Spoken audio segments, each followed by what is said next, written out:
You're now listening to the Tax Smart REI podcast. Hey everyone, thanks for tuning into this episode of the Tax Smart REI podcast. In this episode, we're going to talk about a little known strategy called a partial asset disposition. It's very powerful and can save you a lot of money over the course that you own a property, especially if you're a long-term investor. So we're going to dive into that. We're just going to dive right into that right now. So partial asset dispositions, what are they and why should you care? Well, the first thing I'm going to say is that we talk about this in our boot camp in detail. So check that out. But partial asset disposition. So imagine this. You buy a property, you buy a rental property. Let's call it $100,000. And 2 years later, you realize you have to replace the roof. So the roof costs $8,000 to replace. You replace it, everything's good. The question is, when you report on your tax returns, do you have a $100,000 rental property plus an $8,000 roof? Because that's what most people record. All right, $100,000 rental plus an $8,000 roof improvement that you all depreciate over 27 and a half or 39 years. But here's the problem. When I buy that $100,000 rental property, the roof that comes with the property has value. Right. You agree with that? Supposedly, yeah. I guess. Supposedly. Yeah. Right. And we can prove that value with a cost segregation study. Right. So if I buy this building for $100,000, let's just say that I also bought the old roof that comes with the building for $5,000, right? So the building was 95 and the roof was 5, total 100. Now, if I put a new roof on the building for $8,000 and when I get my taxes prepared, my accountant puts a $100,000 building plus an $8,000 roof. Right. Then what I really have now is I have this $95,000 building, the $5,000 original roof, and now an $8,000 new roof. So I have $13,000 of roof that I'm depreciating over 27 and a half or 39 years.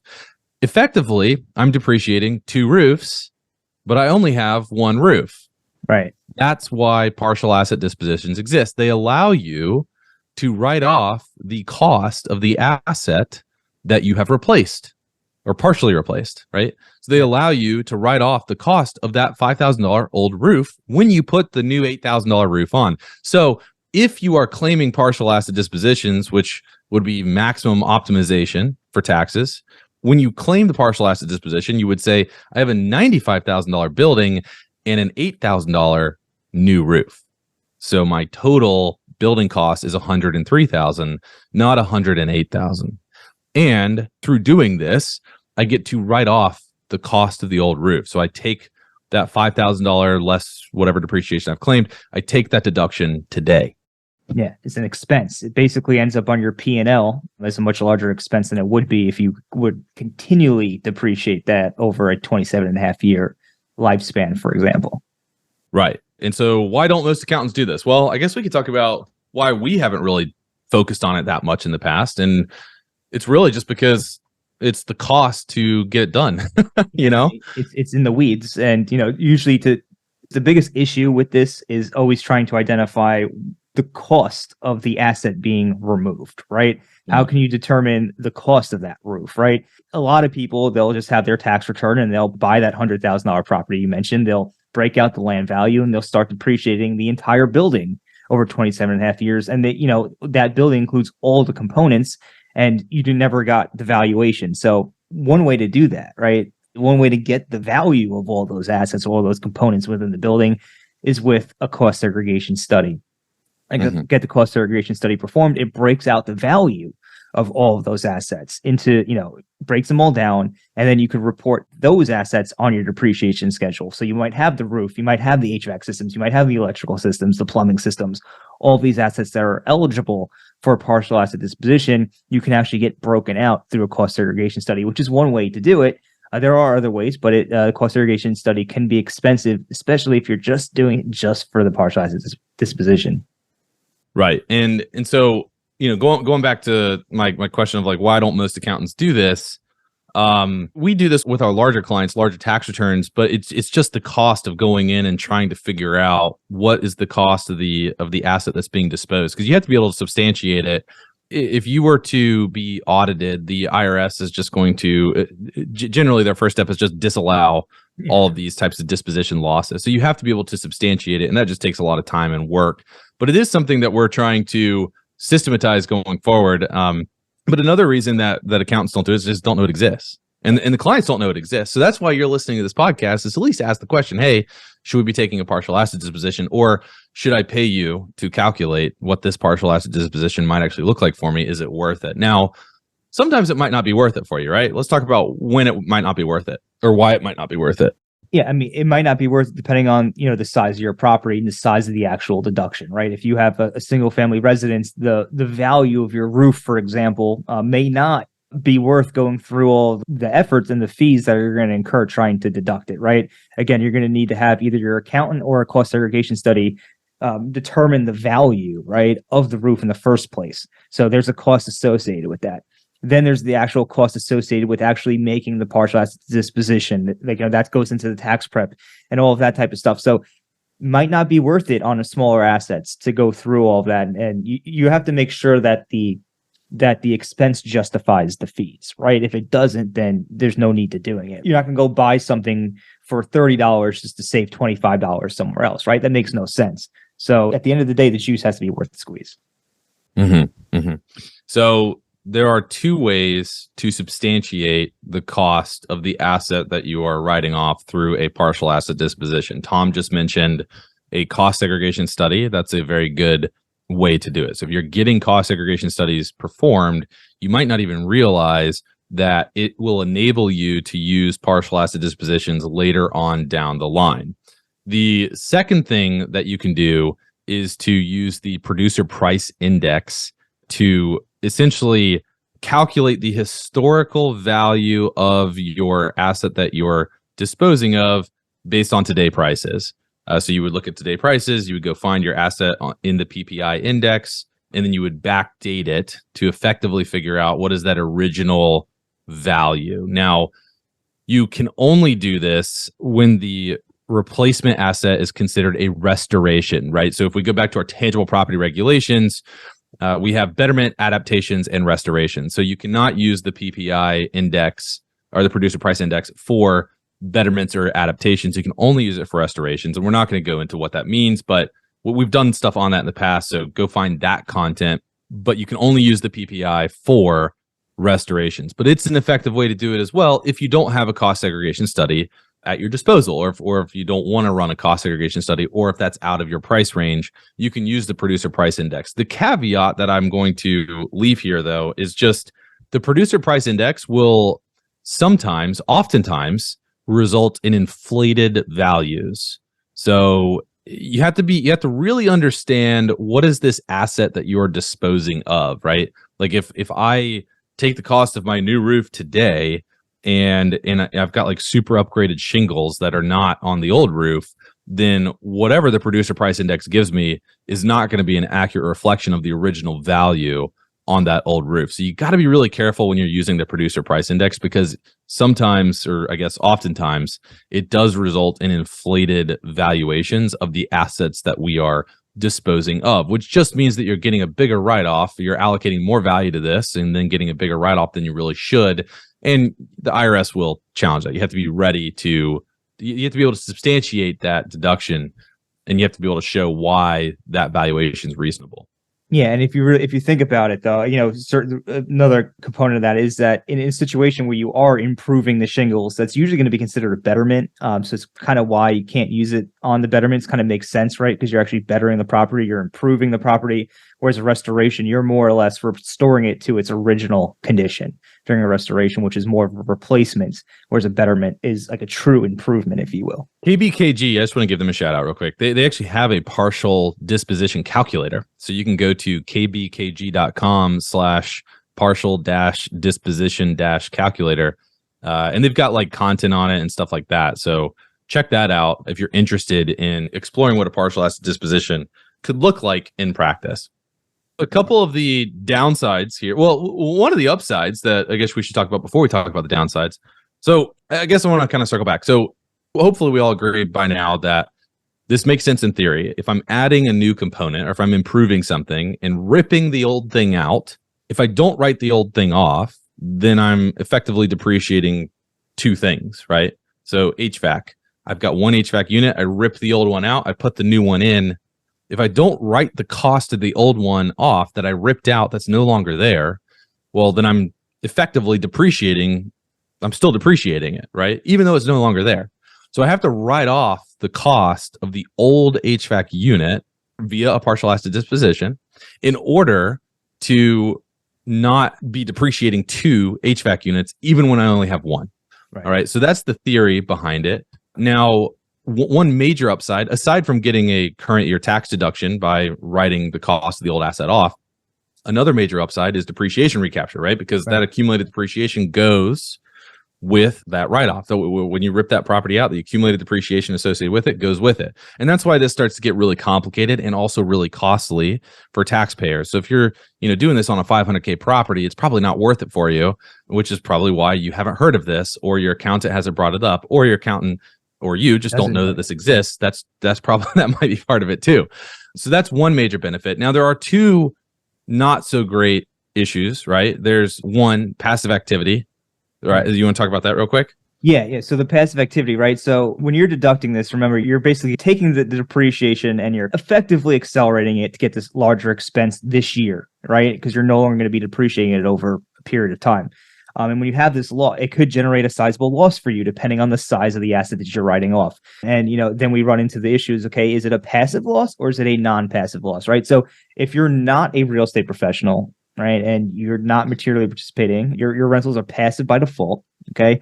That means that the loss associated with this partial asset disposition would also be passive, right? And now if you are a real estate professional, before I go into that, if it's passive by default, what does that mean? That means it can only offset your other passive income. So if you're investing in other rental properties, can offset income from that or gains from the sale of other rental properties. If you don't have any other passive income from other passive activities, then what happens? It's going to get suspended and carried forward into future years where it can be used to offset the income or gains from the sale of passive activities like your rental properties, right? However, if you are a real estate professional, now the game gets really interesting because now you have another way to increase your losses, right? That you can use to offset your other sources of income like W-2, like maybe your spouse's W-2 or from an active business that you may be involved in. So basically, that's kind of how it's going to work. If you're a real estate professional, it could be non-passive. Maybe if you're using the STR loophole, you have a non-passive activity, it will be in that non-passive bucket. But if it's a rental property, you're not a rep, you're not a real estate professional, it's going to be passive. Yeah. So the important thing here is just to know that the partial asset disposition, if it creates a loss, you don't get to skip the Section 469 analysis. So you still have to apply Section 469, the passive activity loss rules, to this loss. And if your activity that this loss is associated with, if the activity is passive, the loss is also passive. Right. So, yeah. Now, the other not so great thing, or limitation, I guess, is that you cannot use the partial asset disposition in the year that you place your property into service. Now, I remember you and I went back and forth. It was a couple years ago, and we went back and forth with the cost seg company. And the reason that you can't do that is because you haven't depreciated anything. Right. So there's nothing to partially dispose of. So you have to wait until the next tax year to do a partial asset disposition. And what that means is if you buy a property like in September and you do this huge rehab, all right, and then you place it into service in December, or if you buy it in January and do this huge rehab and place it into service sometime that year, the rehab, you're not going to be able to do a partial asset disposition on each one of those rehab items. Right. All right. So if you buy a property now, now's November, so I don't know how you'd go and execute this by the end of the year. But if you buy a property now, you place it into service now, this year, and then next year, replace the roof, replace the HVAC unit, whatever. Like replace some of the components in the following year, and you could potentially use this strategy of deducting or identifying the value of what you're ripping out, what's no longer there, writing that off via partial asset disposition. Yeah, I did a bunch of research on this, and really what I found was in the IRS LB&I issues, it's their process unit on partial asset dispositions. The way they kind of break this down is that you must first identify the asset being replaced and its placed in service date, right? So it has to be placed in service first, right? Then you have to determine its adjusted basis. So to determine something's adjusted basis means that it's already been starting to depreciate, right? Because when you first buy an asset, the cost associated with buying it, the cost of buying the building, and then sometimes some closing costs and things like that, they become your unadjusted basis in the property. And then every year, as you take depreciation, you start depreciating it, and it basically the depreciation starts reducing your unadjusted basis, and it gives you your adjusted basis. So again, in order to actually have an adjusted basis, you need to start depreciating something first. So with that being said, it appears, pretty clearly you can't do it in the first year. Additionally, under the actual regulations for this, section 1.68I-8H3I, all of the examples, all of them, involve taxpayers where they had placed a property in service in a prior year, right? And then had later on in a subsequent year had a partial asset disposition opportunity, right? None have it in the first year. So, kind of between the IRS's interpretation and what we're seeing here in the examples makes it relatively clear that this is not something you're going to be using the first year you acquire the asset. So something to keep in mind. Now, having said that, as we kind of look into where and when does this kind of make sense, or who does this make sense to start using, again, if you have that 500K property, like Brandon mentioned before, may not be the best type of property because it's a smaller asset, and the components within that asset, like the roof or the HVAC systems, etc., are going to be smaller and they're going to be worth less. So the time and effort, the expenses you're going to incur trying to take the partial asset disposition may not be worth it. However, when you have larger multifamily properties or office or industrial, retail, those buildings and those types of assets are usually a lot more expensive, have a higher cost basis, in other words, and the components are therefore have a higher value. So when you're writing off those components, it could be significantly, the expense you're writing off could be much more significant, which makes the entire process of going through a partial asset disposition make a lot more sense. So if you own large multifamily, or even if you own like very large or expensive single families, you should probably just be having a conversation with your CPA. Hey, does this make sense? Doesn't mean you have to go and do it. It just say, hey, does this make sense? It should be a conversation with them, of an exploratory conversation first. And if you find out, hey, look, I'm disposing of substantial assets here, maybe it makes sense to move forward with doing the partial asset disposition. Yeah, that's actually what I'm going to echo with my closing statement here is, how do you use this? It's really just remembering that it doesn't make sense to be depreciating 2 roofs, 2 HVAC units, 2 whatever, when I only have 1 on my property. Like, logically, that does not make sense. So the next question becomes, can I write off the cost of the old component of the old asset efficiently, right? Efficiently meaning at a good price to you. And sometimes yes, sometimes no. But that's the question you need to ask your accountant. Because what happens is accountants during busy season, and our firm too, you get into the trenches and you're just trying to get stuff as accurately prepared as possible and get it out the door. We have a multi-step review process. Most large firms have a multi-step review process where a highly skilled manager that's licensed with a CPA or EA will be looking at that tax return and trying to figure out, are there these types of opportunities? But the partial asset disposition rules, even in these larger firms, are often not looked at. It's just not part of their review process. So it's really important for you to understand that these rules are out there to help you improve your property, essentially. I mean, it gives you a tax deduction for improving your property. Instead of having to wait to recover my new roof for 27 and a half years, I'm really only having to recover the net cost of the new roof for 27 and a half years. So I get a benefit for making this improvement to my property. And you need to just ask the question, do these improvements qualify for partial asset dispositions? That's what you need to ask, because that'll clue the accountant in to be like, okay, yeah, right, I need to be looking for that as well. That needs to be part of this review process. And I wish that I could say that it is everywhere, but it's not, because it's not. It's the tangible property regulations are a very complex set of regulations. Partial asset dispositions are a small piece of that. And in the middle of busy season, in March and in April, the accountants are just trying to make sure that they've got accurate bookkeeping, that they're applying the passive activity loss rules correctly, that they've accounted for all of your income streams, and they're trying to get that return to you so that you can review it for quality control perspective, and then we can kick it out the door to the IRS. We are going to miss those small things that could add a lot of value to you. So my point is own your part of the relationship. Yeah. Take accountability for your part of the relationship and just ask the question. You don't have to know the regulations. You don't have to know the citations, but you do have to know to ask. Right.